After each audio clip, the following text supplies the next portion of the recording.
Et ça se raccorde en effet, toujours pareil, ça procède de la cybernétique et du néolibéralisme et du capitalisme, c'est-à-dire l'envie de tout contrôler, de tout dominer, de tout surveiller, en permanence. Il y a une phrase de Kafka que j'aime beaucoup, que je cite aussi souvent, qui est extraordinaire parce que c'est toute la dialectique du maître et de l'esclave. C'est la bête arrache le fouet au maître et se fouette elle-même pour devenir maître et ne s'aperçoit pas qu'il ne s'agit là que d'un fantasme produit par un nouveau nœud dans la lanière du maître. Donc la bête, elle arrache au maître son propre fouet, et elle se fouette en croyant devenir le maître. Et ça encore, ça n'est qu'une ruse supplémentaire de la lanière du maître. Même pas du maître lui-même, mais de son instrument d'asservissement, si tu veux.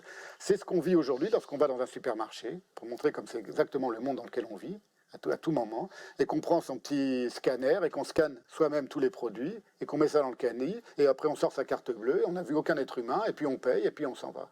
On est devenu soi-même son propre prolétaire, parce que ce sont des métiers, le manutentionnaire, la caissière, la personne qui te sert, où que ce soit. Tu es devenu le prolétaire de toi-même en croyant être le maître. Et évidemment, tout ça sous les fourches codines de la cybernétique, parce que tout ça n'existe pas sans la cybernétique. Il n'y a pas de code barre, il n'y a pas de...